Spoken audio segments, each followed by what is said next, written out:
ओम गणेशाय नमः। ओम नमः शिवाय। मैं निखिल ज्योतिष आचार्य आप सभी का मेरे चैनल पर पुनः स्वागत करता हूं। आशा करता हूं कि आप सभी स्वस्थ होंगे। महादेव की कृपा आप सभी पर सदा बनी रहे। कि वीडियो कन्या यानी कि वर्गों के लिए अत्यंत विशेष है, क्योंकि वीडियो है दिसंबर 2024 के मासिक राशिफल के बारे में। कैसा रहेगा दिसंबर का महीना कन्या के लिए। मेरा जो मासिक राशिफल है वो प्रमुखतः जीवन की मुख्य चीज़ों पर आधारित होता है, जैसे कि सामान्य विश्लेषण, career, business, income, investment, love life, married life, students और सेहत। और इसके साथ ही वीडियो के अंदर में कुछ विशेष उपाय भी बताता हूँ, जिसके करने से महीने की सकारात्मकता में वृद्धि अवश्य होती है। यदि आपकी लग्न राशि या चंद्र राशि कन्या है, दोनों ही गाइडेंस के लिए राशिफल को देख सकते हैं। टेक्निकली अलग अलग राशिफल नहीं बन सकते कि आप बोले मेरी लग्न राशि कन्या है तो अलग राशिफल दीजिए, चंद्र राशि कन्या है तो अलग राशिफल दीजिए, या मैं इसको कहाँ से देखूं, क्या ये लग्न पे आधारित है, चंद्र पे आधारित है, ज़ोडिएक पे आधारित है। अलग अलग राशिफल नहीं बन सकते टेक्निकली। जहाँ से आपको ज़्यादा रिलेट करता है वहाँ से देखिए। मेरा क्या मत है, लग्न राशि से देखेंगे तो अच्छा है। इनकेस नहीं पता तो सेकंड ऑप्शन चंद्र राशि है, या फिर जहाँ से आपको ज़्यादा रिलेट करता है वहाँ से इसको देख सकते हैं। तो शुरू करते हैं अत्यंत महत्वपूर्ण मासिक राशिफल का सामान्य विश्लेषण के साथ। शुरू करते हैं सामान्य विश्लेषण के साथ। ये महीना ऐसा है जहाँ पर वक्र ग्रहों का प्रभाव बहुत ज़्यादा रहेगा, और बहुत महत्वपूर्ण ये है कि आपके खुद लग्नेश ही वक्री इस महीने रहेंगे, यानी कि बुध। सबसे पहले लग्न पर प्रभाव की बात कर लेते हैं। वक्री ग्रहों की अगर हम चर्चा करें उस पर भी आएंगे ही, लेकिन अगर देखें तो बुध वक्री हो गए नवंबर के अंत में आपके लग्नेश। मंगल 7 तारीख को हो जाएंगे। गुरु ऑलरेडी वक्री हैं, केतु वक्र रहते हैं, राहु वक्र रहते ही हैं। तो नव ग्रहों में से 5 ग्रह वक्र प्रभाव, जिसमें से आपके लग्नेश भी एक है। तो ये महीना जहाँ एक और बहुत अपॉर्चुनिटीज़ लेके आ सकता है। जिनकी दशा अंतरदशा अच्छी है उनके लिए वक्री ग्रह गोचर में टन्स ऑफ अपॉर्चुनिटी लाते हैं। वहीं पे जिनकी दशा अंतरदशा अच्छी नहीं चल रही, प्रत्यंतर दशा अच्छी नहीं चल रही, कुंडली वीक है, उनके लिए वक्री ग्रह चुनौतियाँ भी ला सकते हैं। चर्चा करेंगे हर चीज़ की। लग्न पर दृष्टि डालते हैं, केतु हैं अभी भी और बने रहेंगे अभी भी। करीबन दिसंबर को अगर इंक्लूड करें तो 6 महीने और करीबन केतु आपके लग्न भाव में रहेंगे। हाँ, ये है कि केतु का जो शुरुआती भाग होता है 6-8 महीने का, वो बहुत तंग करता है व्यक्ति को। का मन उच्चाट भी कर देता है, उसका मन किसी चीज़ में नहीं लगता, रोग बहुत तंग करते हैं। जाते जाते केतु जीवन, जैसे शनि है, जाते जाते बहुत कुछ देके जाते हैं। केतु भी जाते जाते व्यक्ति को बहुत कुछ देकर जा सकते हैं। अभी 5-6 महीने पड़े हैं, तो जीवन में धीरे धीरे करके क्लैरिटी आती रहेगी। लेकिन हाँ, रोग के कारक हैं तो रोग तंग करेंगे ही। और गुरु की भी अगर बात करें, वक्र गुरु देखेंगे लग्न भाव को। अब गुरु तो अपने आप में गुरु हैं, अच्छे ही हैं, लेकिन आपके लिए बाधकेश भी हैं। तो बाधक तत्व भी उनका यहाँ पे सामने आएगा, और वो आपको थोड़ी सी चीज़ों में बाधाएं अवश्य देंगे। हाँ, यही गुरु आपके सप्तमेश और चतुर्थेश हैं। प्रॉपर्टी और बिजनेस में आगे बढ़ने का, कुछ नई सोच अप्लाई करने का मौका अवश्य आपको प्राप्त होगा। इसके अलावा किसी का प्रभाव डायरेक्टली लग्न पर नहीं रहेगा। राशि परिवर्तन की चर्चा कर लेते हैं। पहला जो राशि परिवर्तन होगा वो होगा शुक्र महाराज का। शुक्र 2 तारीख को ही आपके पंचम भाव में आकर बैठ जाएंगे, जो कि अत्यंत शुभ होता है। शुक्र का पंचम भाव में आना बहुत अच्छा माना जाता है। लक्ष्मी है और लक्ष्मी स्थान में आ जाएंगे तो लक्ष्मी की वृद्धि ही होगी। धन स्थान के स्वामी है, भाग्य स्थान के स्वामी है, तो उनका लक्ष्मी स्थान में आना भाग्य की वृद्धि ही करेगा। दृष्टि रहेगी मंगल की, जो कि अष्टमेश है। तो यहाँ पे कॉम्बिनेशन 2, 5, 8, 11 का हो गया। दूसरे घर के स्वामी 5वें घर में है, 8वें घर के स्वामी 11वें भाव में बैठकर देख रहे हैं। मैं कई बार बताता हूँ कि 2, 5, 8, 11 पनफरा भाव, इनका कभी भी मिलन होता है अचानक से बड़ा धन आता ही है। तो धन प्राप्ति के लिए शुक्र बहुत अच्छा रिजल्ट देने वाले हैं आपको। ध्यान क्या देना है कि ये मंगल भी वक्री है, और शुक्र क्या है, विवाह के कारक हैं, प्यार मोहब्बत के कारक हैं। और मंगल जब वक्री होंगे अष्टमेश होने के नाते, इन दोनों ही चीज़ों में थोड़ी सी प्रॉब्लम लेकर आ सकते हैं। लेकिन यह है कि लाभ स्थान के मंगल, पंचम के शुक्र, धन के लिए, बिजनेस के लिए, नई अपॉर्चुनिटीज़ के लिए, धन कमाने की बहुत अच्छा योग आपको दे सकते हैं। इसके बाद जो गोचर होगा वो सूर्य का होगा। सूर्य 4थे घर में 15 तारीख को आ जाएंगे। मिश्रित होता है 4थे घर के सूर्य का गोचर, क्योंकि वो आपके 12वें घर के स्वामी हैं। कोई प्रॉपर्टी आदि बेचनी है उसके लिए अच्छा योग बनाएंगे। लेकिन घर में कलह कलेश, घर में बीमारियां, घर में किसी को दवाई खाना, हॉस्पिटल जाना किसी को लेकर, ये सारे योग आपके लिए सूर्य के गोचर के आसपास बन सकते हैं। अब वक्री ग्रहों की बात कर लेते हैं। आपके लग्नेश की वक्री रहेंगे बुध, और उन पर वक्री गुरु की दृष्टि, तो ये लग्नेश और बाधकेश एक दूसरे को देखेंगे और वो दोनों वक्र। तो यहाँ पे क्या होगा ना, ये पूरा ही महीना कन्फ्यूजन बहुत रहा करेगी। अपॉर्चुनिटीज़ भी सामने आएंगी, लेकिन हर चीज़ में कन्फ्यूजन, अपनी ही गलतियों से कई कार्यों को बाधित कर देंगे। तो थोड़ा सा कॉन्फिडेंस पर काम करना पड़ेगा और क्लैरिटी पे काम करना पड़ेगा। सूर्य भी क्योंकि बहुत टाइम तक 15 दिन तक बुध के साथ रहेंगे, तो ये बताता है कि आपका खर्चा भी थोड़ा सा बढ़ सकता है, 12वें घर के स्वामी हैं, और मिसकम्युनिकेशन बहुत ज़्यादा रहेगी, स्पेशली 15 तारीख तक। और ये मिसकम्युनिकेशन मिसअंडरस्टैंडिंग में बदलेगी, और इसका प्रभाव हर चीज़ पर पड़ सकता है। कभी कभी बहुत उत्तेजित रहेंगे, बहुत महत्वाकांक्षी, ओवर महत्वाकांक्षी रहेंगे, और ज़्यादा एफर्ट्स डालना शुरू कर देंगे, और उसके कारण भी प्रॉब्लम हो सकती है। जो भी द्विस्वभाव वाले लोग होते हैं, इनकी ऊर्जा या कुछ भी कहिए वो स्टेबल नहीं रहता, और वक्री ग्रह भी ऐसा ही करता है, कभी कभी तो ओवर एक्साइटेड, कभी कभी तो डिप्रेशन। तो ये महीना बहुत इनकन्सिस्टेंसी दिख रही है, और वक्री ग्रहों का प्रभाव इसको और बढ़ाएगा। तो जितना शांत रह सकते हैं, जितना अपनी ऊर्जा को संचालित, नियमित, संयमित कर सकते हैं, उतना आपके लिए अच्छा रहेगा। तीसरे घर पर वक्री बुध और गुरु का प्रभाव, कुछ नया सीखना चाहते हैं, बहुत अच्छा है। बस ये है कि लग्नेश वक्री, बाधकेश का प्रभाव, बाधकेश गुरु है, तो मंदता इस महीने बहुत देखने को मिलेगी। अधिकतम कार्य जो आपके इस महीने होंगे उसमें विलंब आपको देखने को मिलेगा ही। यात्राओं पर अचानक से ना निकलें, पहले सोच समझ कर ही जाएं।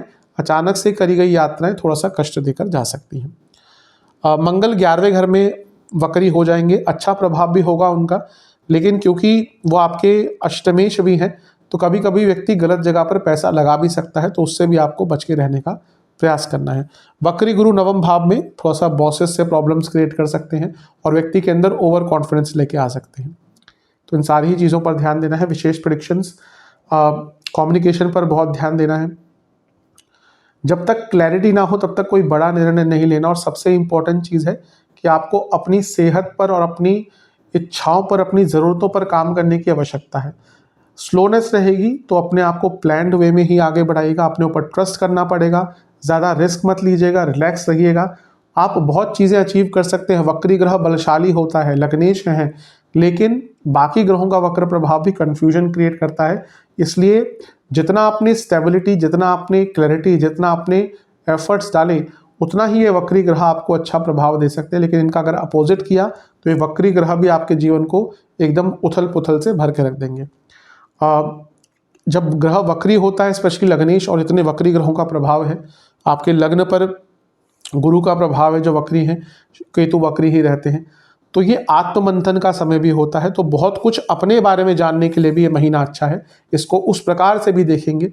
कभी कभी क्या होता है ना कि हमारे जीवन में चीज़ें रुकनी लग जाती हैं और हम बहुत फ्रस्ट्रेट हो जाते हैं। काल क्या इशारा करता है ना उस टाइम कि भैया थोड़ा सा ठहरो, हो सकता है कुछ और कर सकते हैं, हो सकता है कुछ और रास्ता निकल सकता है। हम क्या करते हैं, हम फ्रस्ट्रेट हो जाते हैं। तो कभी कभी चीज़ें मंद हो रही है ना, तो वहाँ पे आत्ममंथन करना चाहिए, कई नए रास्ते भी आपके लिए खुल सकते हैं। ओवरऑल महीना बुरा नहीं है, लेकिन चैलेंजिंग थोड़ा सा रह सकता है। चलते हैं करियर की तरफ। जहाँ तक जॉब की बात है, महीना ठीक ठाक है। बस ध्यान क्या देना है कि लग्नेश भी वक्री हैं और दशमेश भी वक्री हैं, एक ही ग्रह हैं दोनों। बुध तो ध्यान देने की आवश्यकता है। 10वां भाव करियर का मेन भाव होता है, तो वो उसके स्वामी जब वक्र अवस्था में आ जाएंगे तो थोड़ी सी प्रॉब्लम हो सकती है। शुक्र का प्रभाव शुरुआती 2 दिन तक रहेगा, तो मे भी महीने के शुरुआत में आपको धन आदि की वृद्धि, कुछ एक्स्ट्रा पैसा, बोनस आदि मिल जाए, या उसकी कोई सूचना प्राप्त हो जाए। शुक्र पंचम में आ जाएंगे जो 10वें से अष्टम में है, और वो लाभ स्थान को देखेंगे। तो क्योंकि वह धन स्थान के स्वामी है, लाभ स्थान को देखेंगे जो 10वें से दूसरा भाव है। तो ये बता रहा है कि ये महीना धन प्राप्ति के लिए अच्छा महीना है। सूर्य का गोचर जो 15 तारीख को होगा, ये मिश्रित प्रभाव देगा, क्योंकि वो 12वें घर के स्वामी हैं, 10वें घर को देखेंगे। जो लोग जॉब चेंज या विदेश में जॉब ढूंढ रहे थे उनके लिए अच्छा टाइम होगा।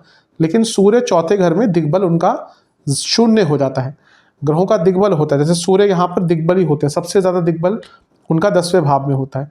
फिर जब वो आते आते हम देखते हैं कि यहाँ तक अगर हम उनकी गति देखते हैं, या जहाँ तक अगर वो चौथे भाव तक आते हैं, चौथे भाव में होते हैं, तो उनका शून्य हो जाता है, यहाँ से कम होना शुरू हो जाता है, फिर यहाँ से बढ़ते बढ़ते यहाँ पे एकदम पूरा हो जाता है। तो सूर्य का चौथे भाव में होना उनका दिग्बल समाप्त दिखाता है, यानी कि कार्य क्षेत्र में अथॉरिटी की कमी रहेगी। जब भी सूर्य की का दिग्बल आप किसी कुंडली में देख लेना, अगर सूर्य दिग्बल खत्म करके बैठे हैं, वो व्यक्ति भले ही बड़ी पोजीशन पे हो लेकिन उसको उसकी अथॉरिटी अपने कार्य क्षेत्र में नहीं रहती। मंगल का भी यही सीन है। तो यहाँ पे थोड़ी सी अथॉरिटी आपको इस महीने कम मिलेगी, तो उसको कैसे हैंडल करें आपको थोड़ा सा देखना पड़ेगा। आपके जो 10वें भाव के स्वामी हैं वो वक्री रहेंगे बुध। अब यहाँ पे ध्यान देना है कि सूर्य जब तक बुध के साथ होंगे, यानी कि 1 तारीख से 15 तारीख तक, यहाँ पे जॉब जाने के भी थोड़े से योग हैं, तो थोड़ा सा केयरफुल रहेगा, क्योंकि 12वें घर के स्वामी हैं। जब जॉब जाने की बात करते हैं तो 8वें 12वें के भी यहाँ पे योग आते हैं, पंचम के भी योग आते हैं, और अगर वक्र ग्रह हो गए तो अचानक से ऐसी स्थिति बन सकती है। तो 1 से 15 तारीख तक अगर कार्य क्षेत्र में यानी कि ऑफिस में आपके ऑलरेडी हालात खराब चल रहे हैं तो जॉब जाने के योग भी आपके बन सकते हैं।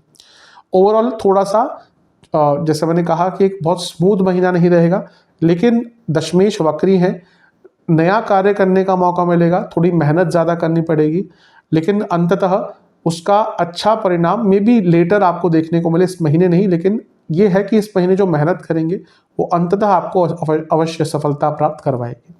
विशेष प्रेडिक्शन, इंट्यूशन बहुत अच्छी रहेगी कार्य क्षेत्र में, उसका उपयोग कर सकते हैं, ज़्यादा बोलिएगा मत, कम्युनिकेशन प्रॉब्लम होगी। प्लानिंग और एक्शन दोनों पर ही ध्यान देना पड़ेगा। कुछ बहुत अच्छा कार्य कर सकते हैं स्पेशली महीने के मध्य भाग के बाद, और अपने कलीग्स से बहुत बच के रहें, क्योंकि ये महीना ऐसा है कि आपके कलीग्स आपके सामने सामने आपका नुकसान कर सकते हैं, आपको पता भी नहीं चलेगा। स्पेशली जो आपके अपने बनते हैं या बनने का नाटक करते हैं, अपने कम्युनिकेशन में सुधार आपको करते ही रहना पड़ेगा, और कोई भी कार्य पकड़े, अगर आपको कोई नया कार्य मिलता है तो उस पर कमिटमेंट दिखाइएगा, उसके कारण आपको आगे आने वाले टाइम में सक्सेस अवश्य प्राप्त हो सकती है। कहीं कहीं पे जहाँ पे अपने आप नहीं चीज़ें समझ आती, किसी की असिस्टेंस, किसी की मदद ले लीजिएगा, अपने आप को बदलने का प्रयास करिए, फ्लेक्सिबल रखिए। कभी कभी अनिश्चितताएं, इनसिक्योरिटीज़ बहुत तंग करेंगी, उस टाइम पे कोई भी बड़ा कार्य ना पकड़ें, अगर कुछ करना ही पड़ रहा है तो अपने सीनियर्स की हेल्प उसमें ले लें। ओवरऑल जैसा मैंने कहा बहुत स्मूथ महीना नहीं रहेगा, लेकिन वक्री ग्रह कभी कभी चैलेंजिंग वे में ही आपको अच्छा रिजल्ट देते हैं, तो उसके लिए तैयार रहेंगे तो आगे बढ़ने के मौके भी मिलेंगे। चलते हैं बिजनेस की तरफ। जहाँ तक बिजनेस की बात है, ये महीना ओवरऑल अगर देखा जाए ठीक है, कुछ चीज़ों का ध्यान देना ही है। सप्तमेश वक्री हैं, सप्तमेश क्यों? क्योंकि सप्तम भाव बिजनेस का है, तो सप्तमेश का वक्री होना कभी कभी व्यक्ति को गलत निर्णय लेने पर मजबूर करता है और कार्यों में विलंब लाता है। सप्तम में राहु है, बहुत अच्छा होता है बिजनेस के लिए राहु का सप्तम में होना, तो एक अच्छी चीज़ है। सप्तम से त्रिकोण में 2 वक्री ग्रह रहेंगे, वक्री बुध, वक्री मंगल। किसी भी भाव से त्रिकोण भाव डायरेक्ट इम्पैक्ट डालते हैं, मैं कई बार बता चुका हूँ। किसी भी भाव से केंद्र भाव सपोर्ट या विघ्न दे सकते हैं, लेकिन किसी भी भाव से त्रिकोण भाव डायरेक्ट इम्पैक्ट डालते हैं। नाड़ी ज्योतिष अगर आप पढ़ेंगे तो त्रिकोण भावों की बहुत महिमा उसमें कही गई है। त्रिकोण का गोचर, त्रिकोण की में बैठे ग्रह की दशा, तो त्रिकोण में कोई भी ग्रह बैठता है तो उसका इम्पैक्ट होता है। तो यहाँ पे त्रिकोण में क्योंकि 2 वक्री ग्रह हो रहे हैं तो बहुत ब्लंडर ऑफ डिसीजंस आप ले सकते हैं। तो मैं ये कहूँगा पैसा आएगा, उसमें कोई दो राय नहीं है, लेकिन बड़े निर्णय बिल्कुल मत लीजिएगा। यहाँ पे आपको फोर्स किया जाएगा, प्रोवोक किया जाएगा, कोई ऐसी डील आपके सामने आ जाएगी जो आपको बहुत लालच में डाल सकती है।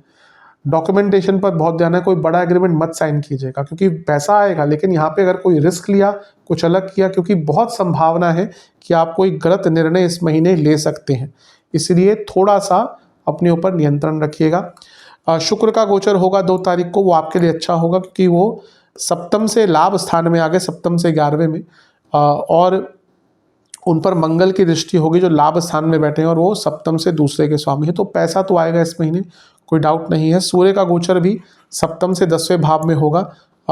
ये भी एक प्रकार से अगर आपके कोई सरकारी कार्य अटक रहे थे उनको पूर्ण करने के लिए अच्छा एक योग दिख रहा है।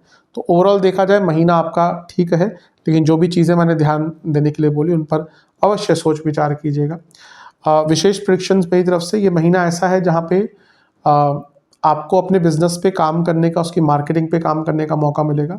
पैसा अवश्य आएगा, लेकिन ओवर थिंकिंग, ओवर प्लानिंग, इन सब चीज़ों से बचना है। अपनी अथॉरिटी कायम करनी है अपने बिजनेस में।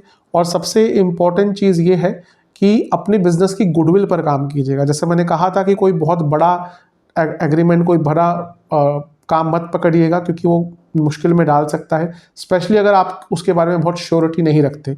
और अगर पार्टनरशिप वाला बिजनेस है तो थोड़ा सा ध्यान दीजिए, हो सकता है आपका कोई पार्टनर आपको धोखा दे रहा हो या देने की फिराक में हो, सोच रहा हो, तो अपने पार्टनर्स पे भी थोड़ी सी नज़र रखने की आवश्यकता इस महीने आपको दिख रही है। इनकम, इन्वेस्टमेंट, एक्सपेंसेस की तरफ, इनकम के लिए तो महीना अच्छा ही है।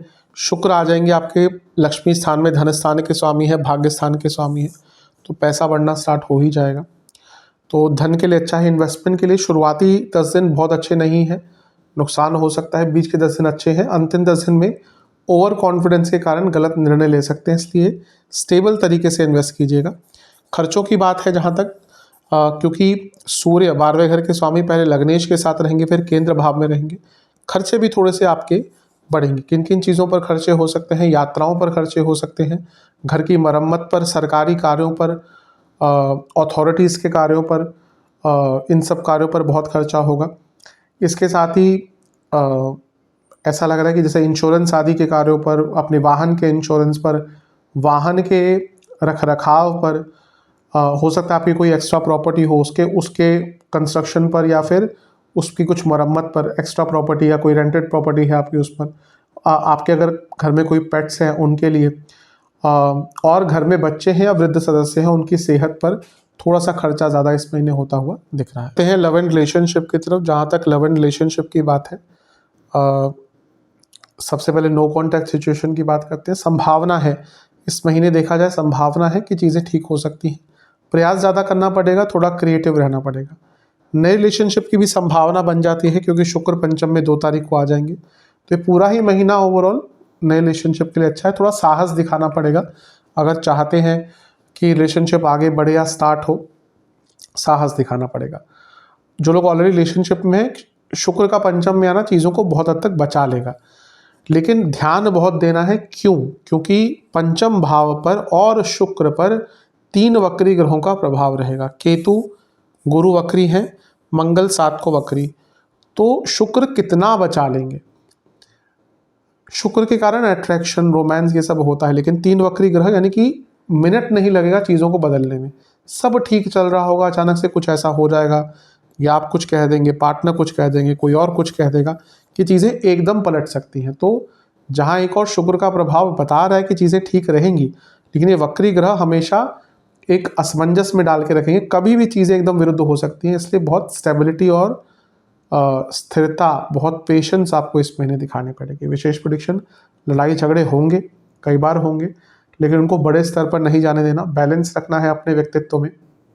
और सबसे इम्पॉर्टेंट चीज़ है कि भौतिकता से हटकर इस महीने प्राथमिकता आपको अपने रिलेशनशिप की बेसिक चीज़ों को देनी है। रोमांस, केयर, टाइम बिताना, एक दूसरे को समझना, इमोशंस को समझना, इन सब चीज़ों पर आपको ध्यान देने की आवश्यकता है। ओवरऑल महीना ठीक है आपका, बस ध्यान ये देना है कि ज़्यादा भी डिमांडिंग नहीं हो जाना, उसके कारण दिक्कत थोड़ी सी और बढ़ सकती है। चलते हैं वैवाहिक जीवन की तरफ। जहाँ तक वैवाहिक जीवन की बात है, ये महीना ओवरऑल अगर देखा जाए ठीक है।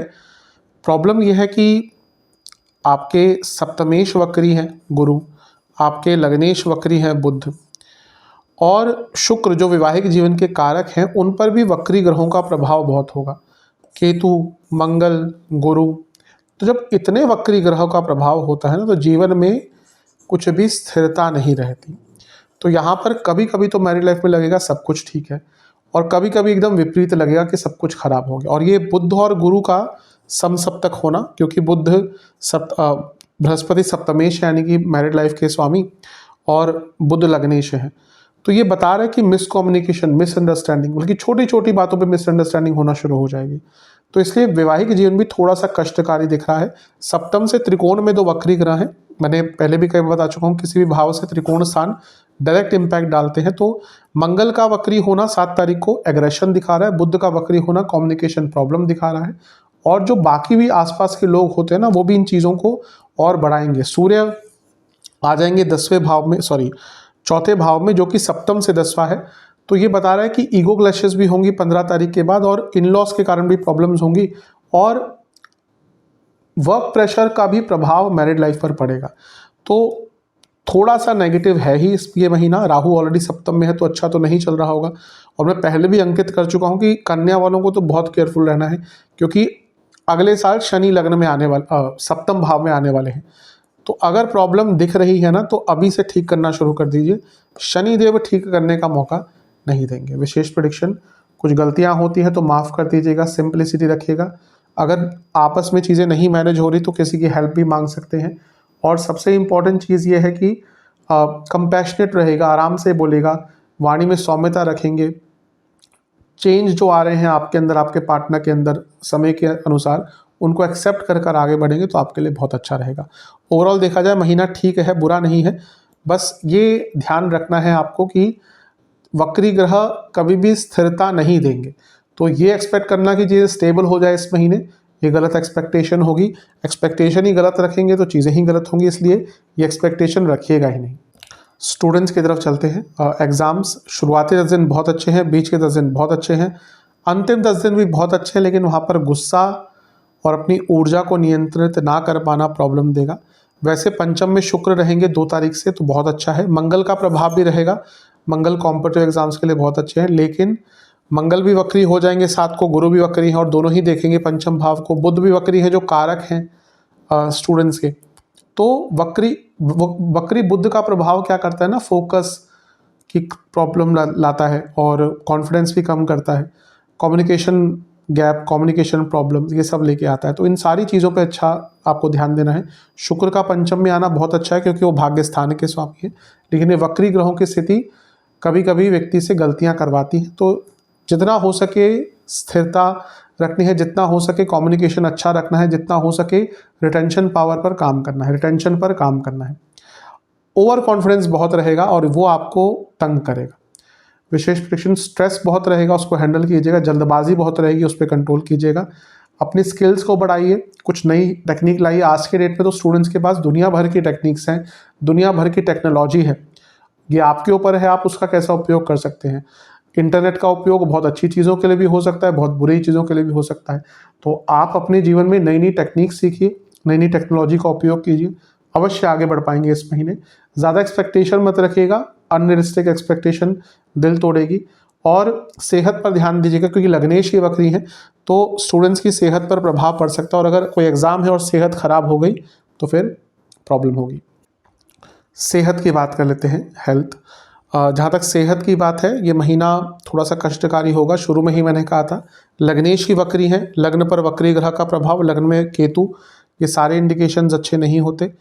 ऑलरेडी कन्या वाले जातक पिछले लंबे टाइम से जिनकी कुंडली वीक है ऑलरेडी, और नहीं भी है तो केतु का प्रभाव तो अच्छा नहीं रहता, दिक्कत आ ही रही होगी, यहाँ पर भी दिक्कत रहेगी।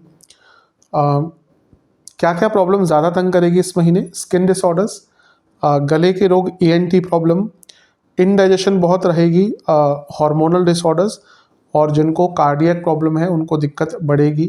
सूर्य का चौथे घर में होना, मंगल का चौथे घर में होना कार्डियक प्रॉब्लम्स बढ़ाता है। शुरुआती 10 दिन नसों की प्रॉब्लम, चेस्ट की प्रॉब्लम, चेस्ट के एरिया की प्रॉब्लम, कफ रोग, स्लीप डिसऑर्डर्स, एंग्जाइटी। बीच के 10 दिन आँखों के रोग, लोअर बॉडी में दर्द, सियाटिका की प्रॉब्लम, जोड़ों का दर्द। अंतिम 10 दिन पुनः आँखों के रोग दिखा रहा है, हार्मोनल प्रॉब्लम दिखा रहा है, वाटर रिटेंशन की प्रॉब्लम, इनडाइजेशन बहुत रहेगा, और हड्डियों के रोग अंत में तंग कर सकते हैं। उपाय की बात करते हैं। गणेश जी को 2 प्रकार के फल और 2 प्रकार के फूल अर्पण करने हैं। 2 तिल के तेल के दिए, 2 घी के दिए अर्पण करने हैं, दुर्वा अर्पण करने हैं, और साथ ही में आपको घर में बने किसी भी मिठाई का जिसमें शहद का उपयोग हो, वो आपको गणेश जी को अर्पण करना है। फिर गणेश जी के सामने बैठकर ओम गौरी सुताय नमः मंत्र का आपको जाप करना है 108 बार। ये उपाय कर लेंगे, अवश्य जो महीना है आपका अच्छा ही जाएगा। आशा करता हूँ वीडियो काम आएगी। चैनल बने हैं, सब्सक्राइब कीजिए, वीडियो को लाइक कीजिए। मिलता हूँ अगली वीडियो में, तब तक के लिए ओम नमः शिवाय।